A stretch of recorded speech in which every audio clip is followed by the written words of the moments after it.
Welcome to Book Banter with me, your host, Dianne Burkhart. I hope you will join me every Wednesday as we explore all things to do with, well, books. Let's get on with our show today. Hello, my happy people. Today is a fantastic day. It happens to be June 5th, 2024, and today we have the first episode of the Summer Reads Suggestion Authors.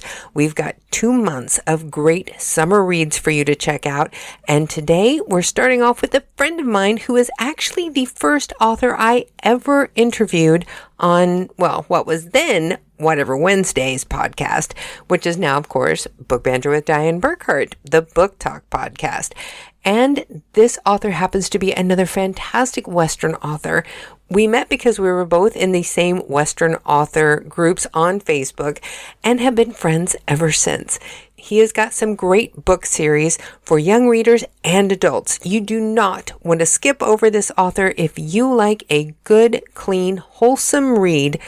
This could be your next favorite author, and definitely a great summer read suggestion for you and your kids. So let's not wait anymore. Let's bring on Mark L. Redmond. I love whenever I have a friend join me on my podcast because I'm naturally lazy at heart. Even though it may seem like I do a lot of stuff, I prefer to be lazy. And when I have friends come on the show, I don't have to do a lot of research because I already know everything about them. So today is wonderful. I have a fantastic friend on the show with me again. He was actually the first author I ever had on my podcast. Would you like to tell our audience who you are and what you do? First of all, thank you, Dianne, for having me back on again. My name is Mark L. Redmond. I live in Arizona in the United States, and I write Westerns. And that was actually how we met, because I started out writing historical fiction Westerns as Stephen Burkhart. And we met in Facebook in a group for Western authors. I can remember the surprise I had when I found out that Stephen Burkhart was really Dianne. I remember telling Susie, this author is really a woman. Because I'd already read at least one of the books and enjoyed it. And it's not that a lady can't write as well as a man, certainly, but I was just so surprised because, I saw the man's picture there and everything. Well, and it was so much fun because my father is the face of Stephen Burkhart. I have a photo that I took of him when I was in college, when he was my age, when I wrote the first book. And he just absolutely loves being the face of Stephen Burkhart. I can understand that.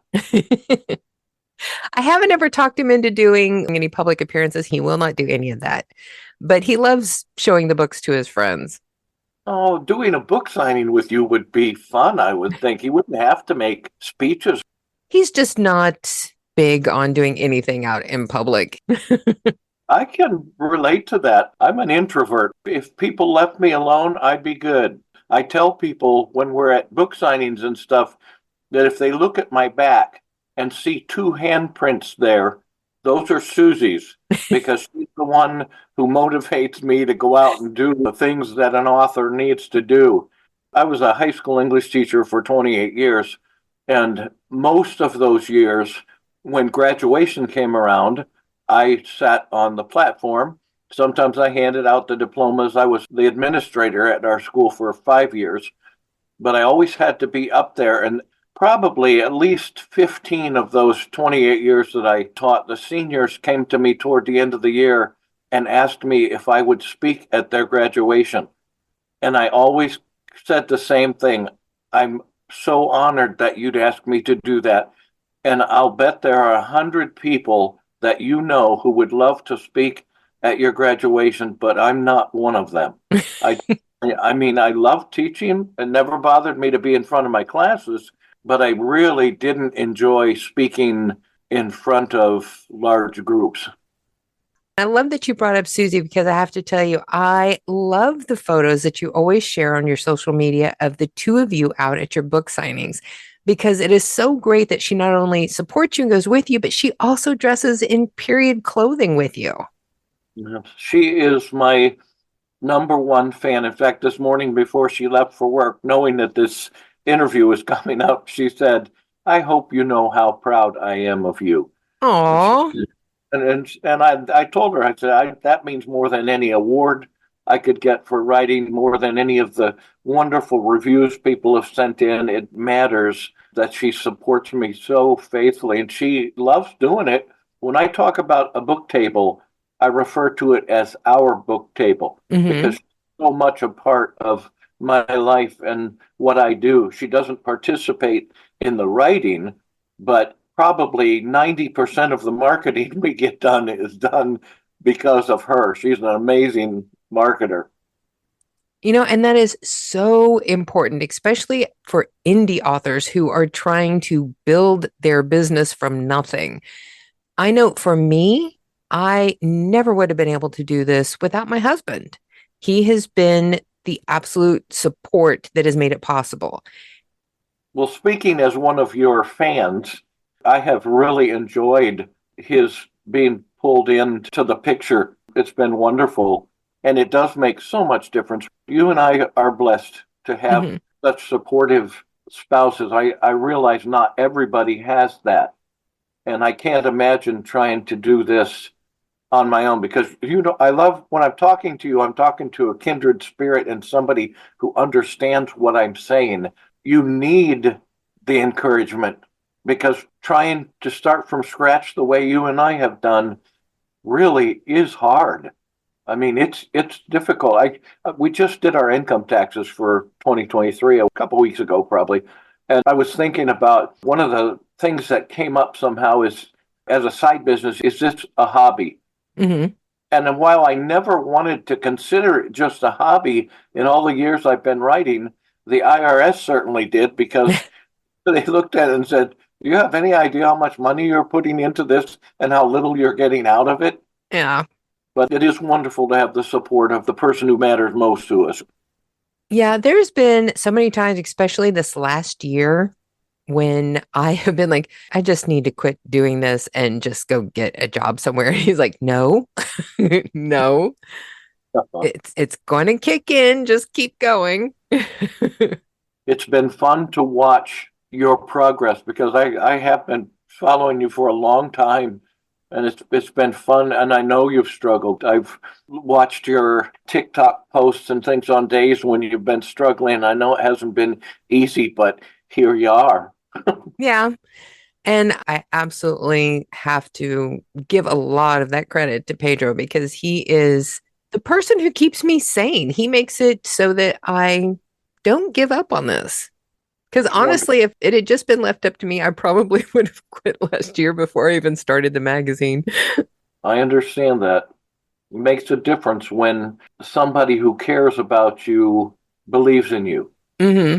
When you're going through all of these different venues and you're coming up with different books, since you have been at this for so long and you've got your adult line of books, you've got your children's line of books, what is the most challenging thing that you still deal with?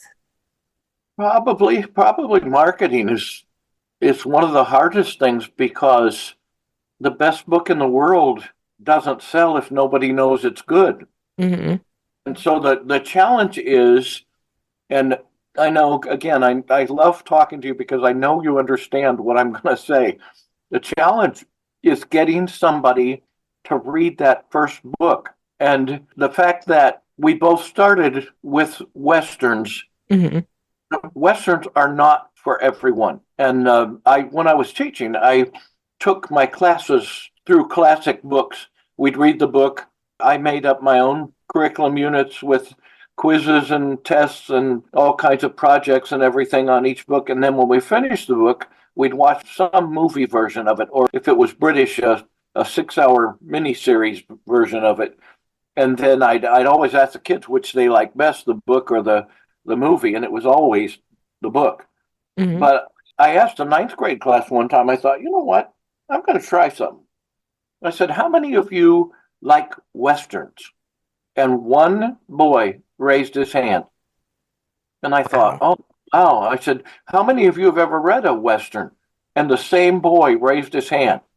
And what we face is, it's like I want you to eat some broccoli. I don't like broccoli. Have you ever had it?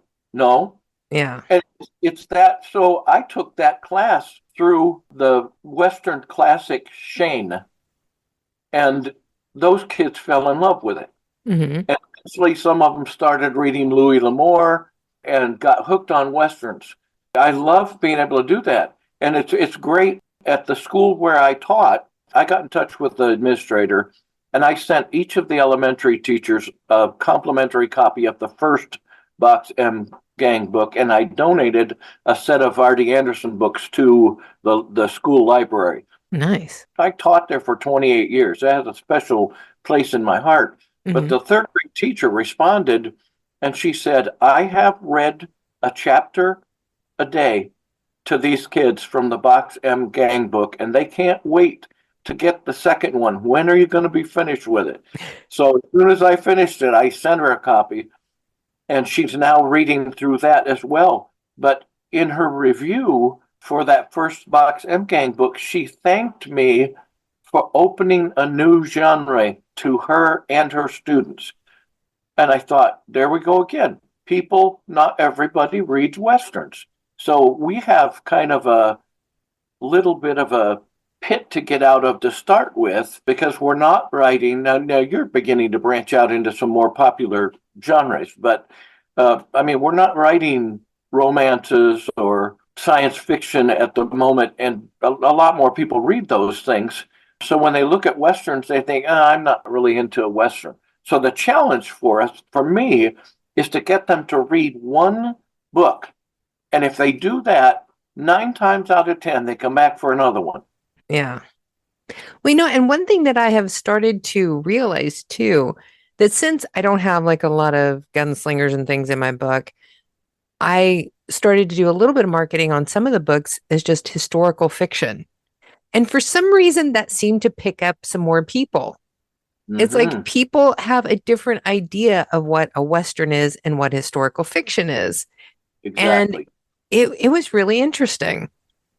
In my opinion, one of the big reasons that there's that kind of a stereotype of Westerns is thanks to Hollywood. Yeah.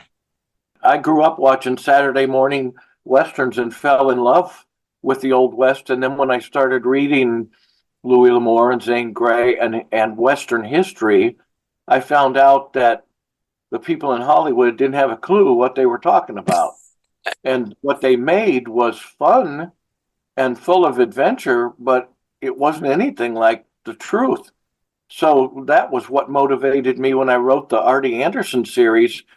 My goal was to make those books historically accurate so that kids wouldn't experience what I did and find out that what they thought was so wonderful didn't even happen. Yeah. I wanted to keep it realistic, so I did a lot of research. That was the thing for me too. It's like I spent so much time doing research. I probably did more math writing these books than I've ever done in the rest of my life because I was having to figure out things like, okay, if a guy is starting out on horseback in this part of Texas and he has to get to this part of Kansas, how long would it take him riding this much, distance every day? I do that all the time, Diane. I constantly either say, Alexa, is this? Or I get out my phone and I Google, how long, and I've done the same thing. How long would it take me to ride my horse from here to here? Because I want to keep it real. Hmm. And I had somebody stop at my table at a craft show one time, and we were talking, and I had just had the Artie books out then. And I was talking to him about being historically accurate, and he said, "You're writing for kids. You don't have to be historically accurate." That's And I said, exactly who you should be historically accurate yeah, for. that's exactly what I said because it matters. Yes, it definitely matters. So now let's go over. You have a line of books for adults and two series. I know you have the Artie Anderson and the Boxing Game for children. So what adult books do you have? I created a bounty hunter, Nate Landry, and the two main characters are Nate and his lifelong friend, Wolf, who's a Native American. And they travel around doing what bounty hunters do, pursuing the bad guys. And the first book was Bounty Hunter Nate Landry Major Issues. Second book in the series is Bounty Hunter Nate Landry Family Fury. It's centered around the town of Wickenburg. And I was fascinated. On weekends when we're not doing book events, we try to travel as far as we can in every direction in Arizona. There's so much history here. Mm-hmm. In fact, the Nate Landry series and the Box M Gang series are both set in Arizona. So we went to Wickenburg. And one of the things that fascinated me about Wickenburg was when the town was created, they didn't have enough money to build a jail. So they had a jail tree. There was this big tree in the middle of town. They ran a big chain around it and then ran leg irons off that chain. And if you got arrested for something and had to be incarcerated, they just chained you to the tree. And if you go to Wickenburg today, there's a statue of a guy dressed in jail clothes chained to that tree. And I've taken a picture of that and had my picture taken with that guy. So I used that jail tree. And then in the third book, Bounty Hunter Nate Landry Dust Devil, Nate and Wolf wind up chasing this incredibly elusive person who turns out to be a woman. She and her brother robbed a bank and got away, and they really challenge Nate and Wolf's abilities to track people because they just keep disappearing, just like a dust devil out in the desert.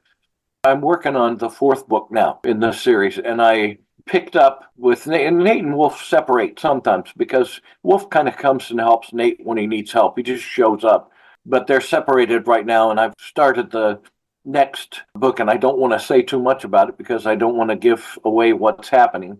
But that's the grown-up series for more mature readers. And the way that whole series came about, I wrote the R.D. Anderson series, which is a 6-book middle grade series set in post-Civil War Texas while I was teaching high school English.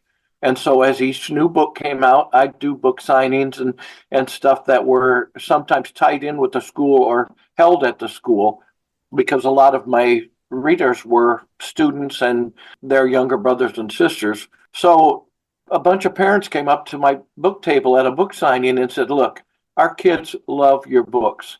And I said, "Well, thank you for saying that." And they said, "But enough of the good stuff. Write something for us." So that was what started that Nate Landry series. I thought, okay, I'll try writing something for you guys. And then I went back to, I had 2 books come out within the last 6 months. October, the third Nate Landry book came out. And then the 15th of March, the second Box M Gang book came out. Mm-hmm. So in the Box M Gang, there are 5 siblings on a ranch that's pretty much isolated. And in the first chapter, and this has been a challenge for me, but I'm having fun with it.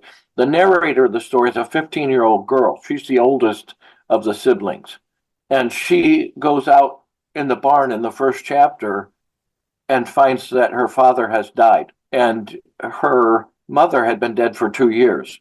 So now they're orphans. And if they let anybody find out about that, they'll wind up in an orphanage in Tucson, and they really don't want to do that. So they don't want to lie to people, but they've made up their minds to keep secret the fact that their father has passed away. So that's the challenge, and it's not bad for a 15-year-old Ruth, and her younger brother is 14, Thad, and then there's a younger sister who's 12. Those 3 are pretty solid, but the youngest 2 are boys. Billy and Bart are 8 and 10. And keeping that secret with them is going to be the challenge because they, especially Billy, he doesn't even think about keeping it quiet. So they have practice sessions at their table and try to drill into Billy's and Bart's heads. You cannot let people know that our father's dead. So that's one of their biggest challenges. And the sheriff comes around from time to time looking for their dad to have him go with him to chase somebody or help him with something, and they have to excuse his absence somehow without outright lying because they don't want to do that. And then in the second book, the one that just came out, a band of 6 Army soldiers rides in to their ranch, and they're crooked. And the kids find that out. And again, I don't want to give away too much, but the kids have to try to get rid of them without letting their secret go. And it's a challenge because they're in danger from these guys. The guys have stolen some money and they're trying to get away from the real army. You have to be able to laugh in life or you're not going to make it.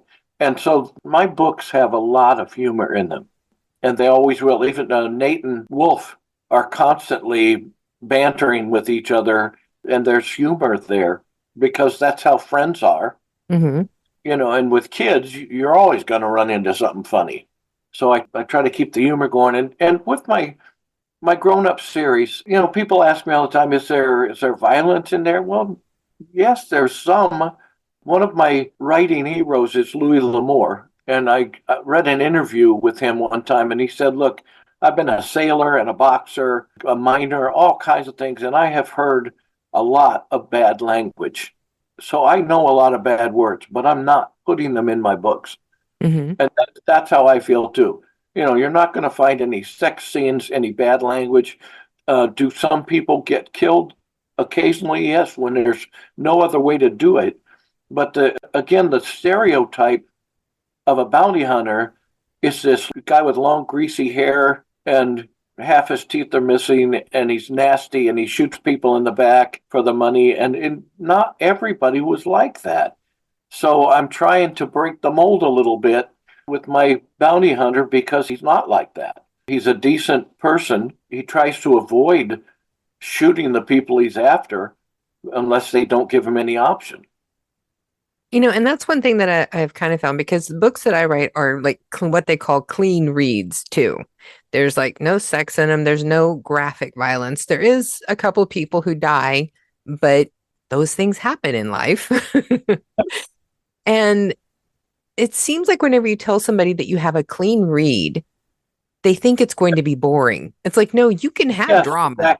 You can have drama. You can have entertainment. It's just, there's not foul language. There's not graphic violence. and the way we advertise, and Susie came up with this, when I advertise my writing, I advertise it as wholesome westerns for the entire family. Mm-hmm. And that's it is. It's wholesome reading. I love, and you did this so well with your Into the West series. You're educating kids about American history and they don't even know it.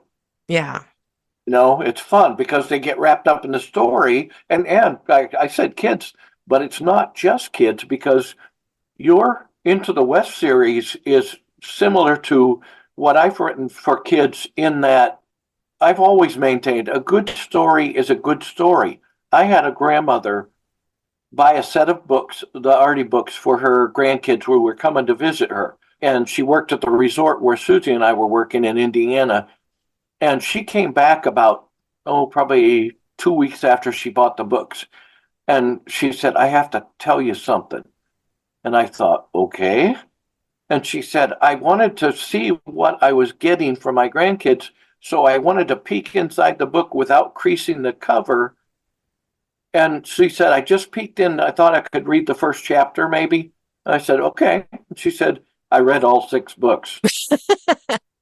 Thank you so much for sharing that because Susie and I live in a 55 and over resort in Arizona. Mm-hmm. And so the people around us, in fact, we're some of the younger people here. Well, especially Susie. She's 7 years younger than I am. But we have people in the resort who buy all of my books.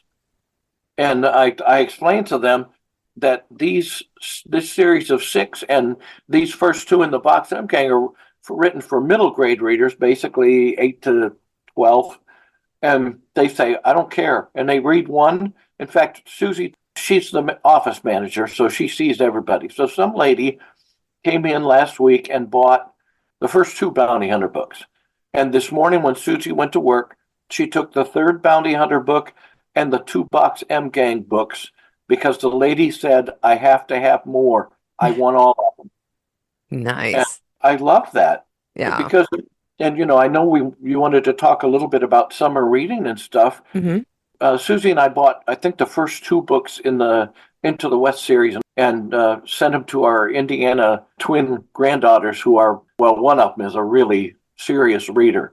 So I wanted to let them sample it and see what they thought. And we'll be going back this summer to talk to them about how they like them and if they want the rest of the series. And I'm guessing they Aw, will. I'd recommend those books. I mean, I read them and enjoyed them thoroughly. thank you.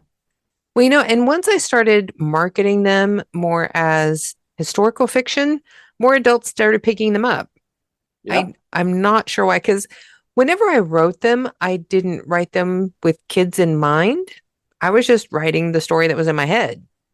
Yes. And I marketed them, just as straight adult books. And then people were telling me, oh, yeah, we were reading them to our kids. They love them. It's like, oh, cool. It's like, Great. and since they are clean reads, they are good for any age.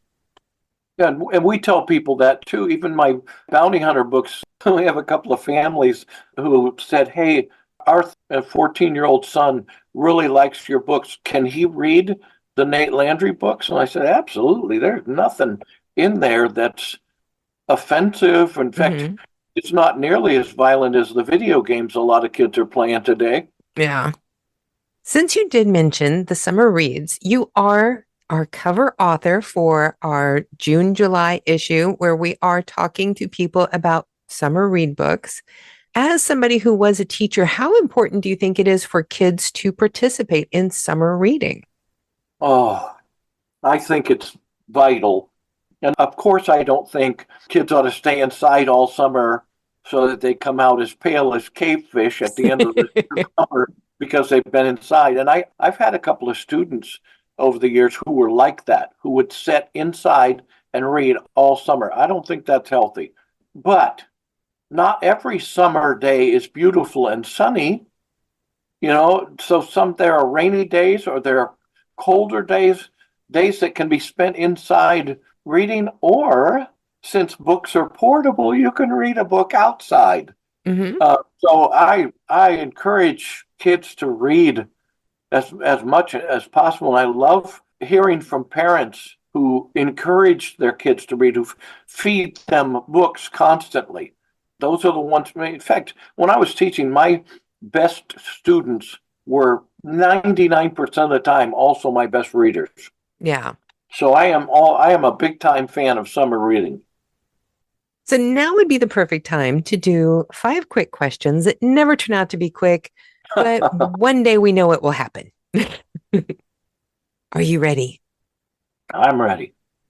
Okay. Question one. I know you and Susie travel around quite a bit whenever you have the time. What is the favorite place that you have been in the last year? Wow, there's so much beautiful country out here. Um, I try to think of the places where we say we need to go back there. I one of my I would think it'd be a toss up between the Grand Canyon and Tombstone. A couple of weeks ago, we were in Tombstone for a book festival with 40 Western authors, and we got to participate in that. That was on a Friday, all day Friday. We walked around Saturday and talked to some of the store owners about putting my books in their stores. Oh, nice. As a result, we got into two stores, and one of them is the Boot Hill Graveyard gift shop, where Ooh. as you come into Tombstone, there's the old Boot Hill Graveyard where some of the famous gunfighters are buried, some of the people that participated in the gunfight at the OK Corral and so forth. So that's one of our favorite places historically because there is so much history there. And then the Grand Canyon is just, I mean, it's breathtaking every time you go there. Yeah. I've only been there once, but I remember absolutely everything about that. It was just so incredible. So, question two, other than Louis Lamar, if somebody wants to read a good, gripping Western historical fiction book, who do you recommend? Because I think I Louis Lamar is a given. Yeah, definitely. And I've read a lot of Zane Grey. Zane Grey is a little slower moving than Louis L'Amour. Louis L'Amour was such a great storyteller. I'm trying to think of some of, I belong to Western Writers of America, and some of the writers there are just amazing. One of my favorites is Johnny Boggs, Oh, and yeah. my biggest challenge, I've told him this before, I have a stack of to be read books, Hmm. and I try to sort them so they're different authors scattered all through there, so I'm not repeating what I'm reading. But with Johnny, my biggest challenge is when I finish one of his books to make myself not go get another one because he's such a good storyteller. Also, probably one of my all-time favorites is a fellow who passed away about 15 years ago. His name's Stephen Bly, B-L-Y. He was a preacher as well as a writer, but an unbelievable storyteller. Just very, very good. The kind of story that pulls you in and you don't want to put it down till you're finished. That is a great endorsement. I'm sure there's going to be a lot of people going to the computer and Googling these names now. Well, and if you like more modern stuff, I fell in love with Tony Hillerman's Joe Leaphorn and Jim Cheese series.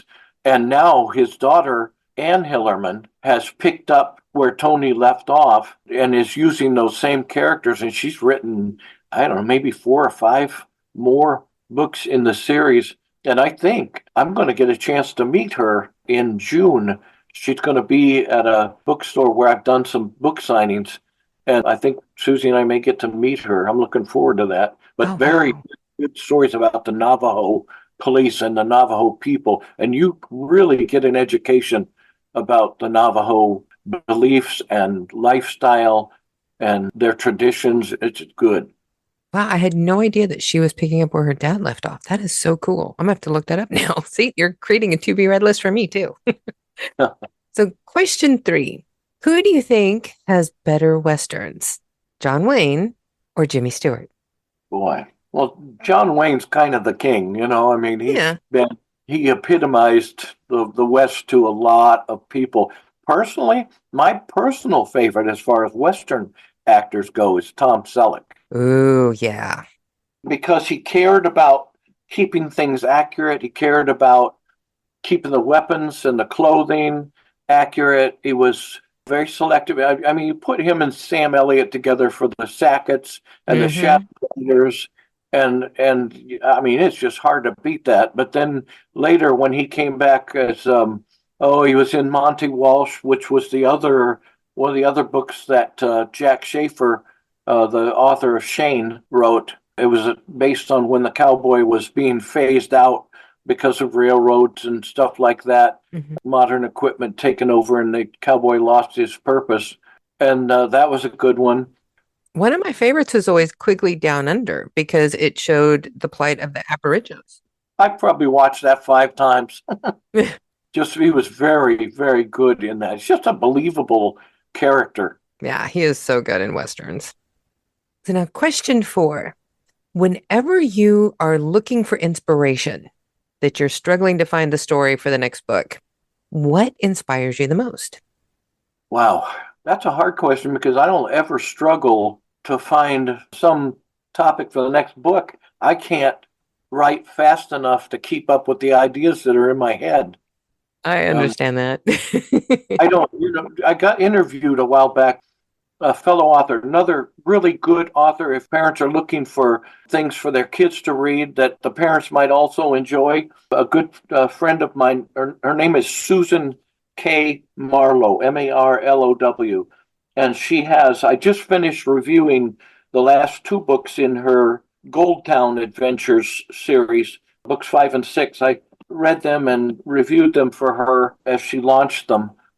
And that Gold Town series, the main character's a boy. And then she has another series, Andy Carter. Andy is Andi, and that's primarily for girls. But they're all centered around the Western theme, lots of horses and things like that. And then she has several other series for younger kids. These series are middle grade, but she has series for younger kids as well. She's quite good. She featured me on her blog and interviewed me. And one of the questions that kids asked in follow up was, what inspires you to write? And I mean, I've been waiting all my life to be able to write full time. So I've got a lot of stories built up in my head. Themes are there, the characters are there. And you as a writer may be able to understand this better than most of your listeners. But when I start a book, like with the R.D. Anderson series, I created the characters and I started the story. And before I knew it, they ran off and I was writing as fast as I could go to keep up with what they were doing. Now that sounds kind of, it's like, are you taking drugs? But I'm not. It's just that my writer's mind works that way. I have never experienced writer's block. I don't have any experience with that at all because I am always trying to keep up with what my characters are doing. See, that's one thing that always surprises me because for me, I always feel like my writing process is so bizarre because people talk about sitting down and plotting and figuring all this stuff out, and moving scenes around and all that. And I just think about a story for a little while and then I go sit down and I just write it straight through. Yep, that's how I am a pantser, not a Yeah. plotter. I know the whole story in my head before I even start. And all I'm doing is transcribing the movie that I'm seeing in my head. I understand that. Yeah. Then you tell that to some other people who have a different process and they just look at you like you're crazy. Yeah.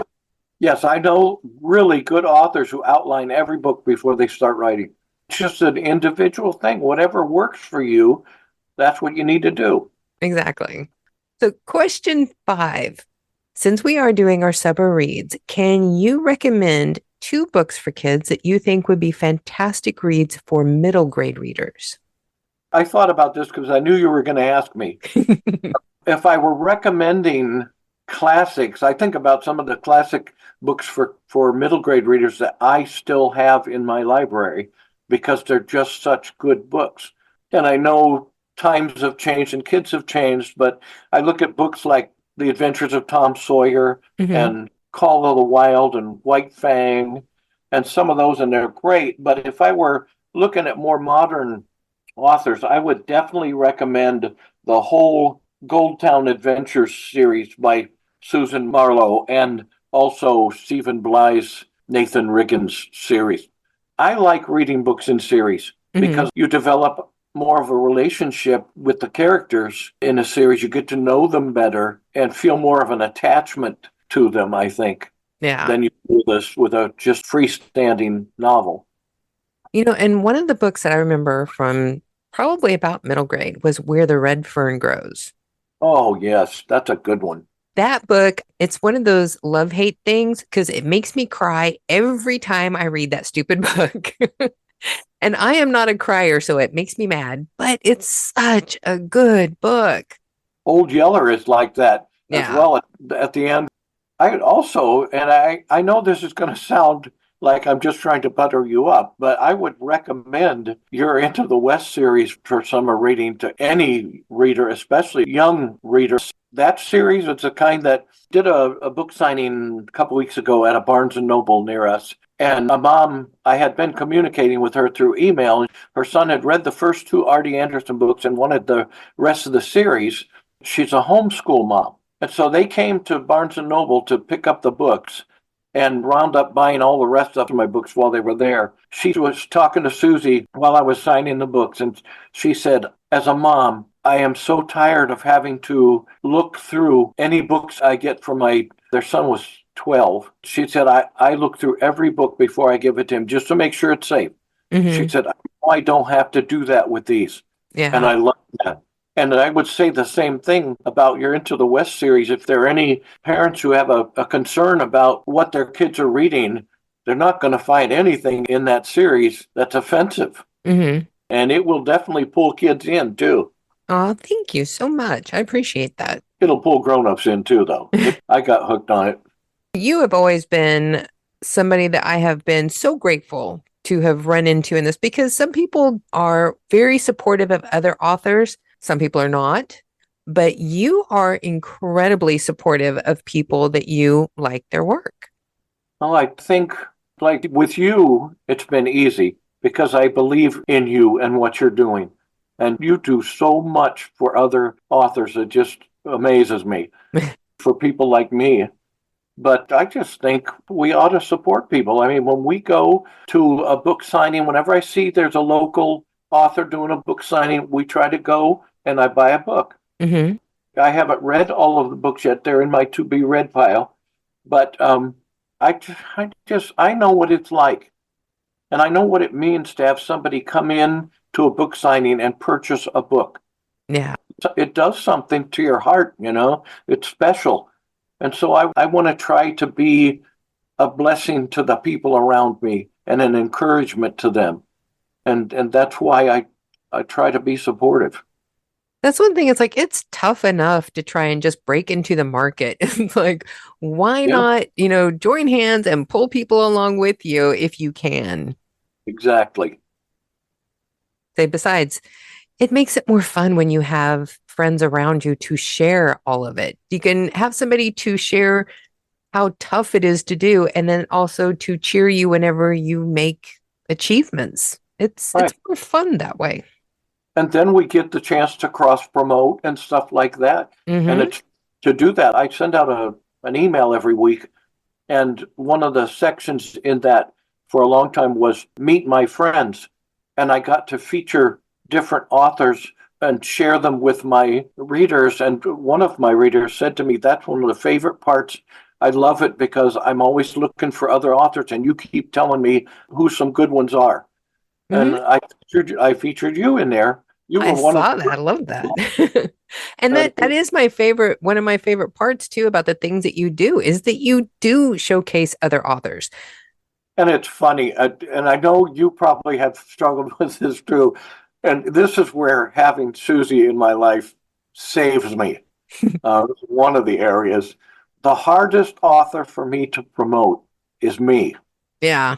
It just feels so. I mean, you know, I don't feel right bragging about my books. I feel like it's bragging, and I have Susie behind me saying, "No, you're a great writer. You got to tell people about these." So I mean, I tell people, and we've laughed a lot about this. Once a month, we have a marketplace here in the resort, and we've sold literally hundreds of books here in the resort to people because we have a book table and we get to talk to them and tell them a little bit about the books and stuff. But I tell people my main goal as a writer is to be as good as Susie tells everybody I am. I love that. And I understand your position so well because I have a hard time promoting my own stuff. I will talk to anybody about anything, but whenever somebody gives me a compliment about my books, I don't know what to say. As much as I love it, it also makes me feel very uncomfortable. I'm not good at saying good things about my own work. I can say good things about my magazine because I have done work for magazines since I was 17. My very first job working for somebody else, I got a job working at a magazine. So I have got way more years of experience working on magazines than I want to admit. And it So, shows that magazine's incredible. oh, thank you. And for people who don't know, the cover author is you. And I love the way this cover is coming out too. I appreciate that so much. So it's always fun whenever you get to promote your friends, especially when you actually believe in what they're doing. I mean, that makes it so easy to promote you and your work. Well, thank you. I am so glad that you got to come back on, and I want to make sure that people know where to find you and your books so that they can buy all of your series for middle grade readers and adults. So, where can people find you? Well, the best place to find me is at my own website, which is marklredmond.com. I publish through Ingram Spark, so my books are also available on Amazon, Barnes and Noble, Kobo, Walmart.com, all over, basically wherever you can buy books online, they're there. I will say, if I prioritize the list in order of where I would like you to look, Amazon would be at the bottom. Hmm.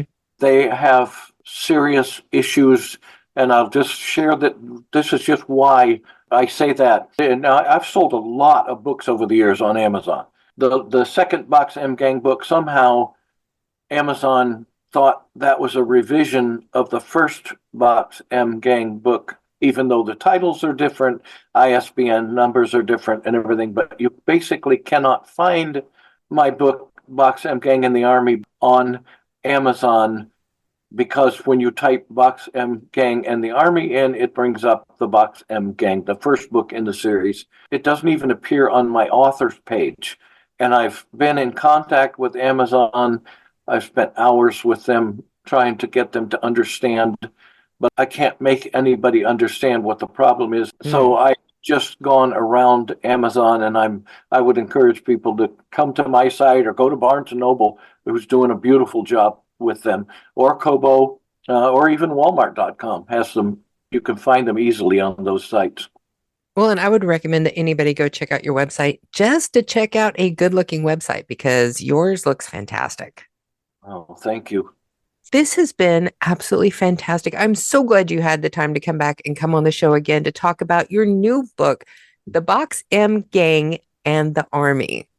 And I have been looking forward to this ever since you asked me if I'd come back. I wouldn't have missed this for the world. I enjoy so much being able to visit with you. And you have to tell Susie I said hi. I will. So there you have it, folks. You can tell Mark is just a fantastic person, and his books are just as great. So be sure to go and check out his website and all of his social media and pick up a copy of one of his book series, whether it's for young readers with his Artie Anderson series or his latest ones, The Box M Gang, or check out his series for adults, the Nate Landry Bounty Hunter series. You will not regret it. If you want to find out more about Mark L. Redmond, you can also pick up the current issue of Book Banter magazine.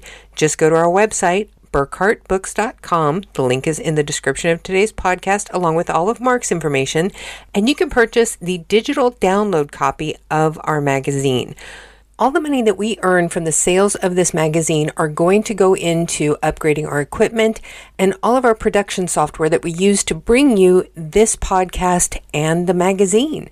So if you would like to support us in what we are doing in helping to bring you more information about great authors who are out in publication right now, please buy a copy of our magazine today and help support Book Banter with Dianne Burkhart so we can keep bringing you great content every Wednesday.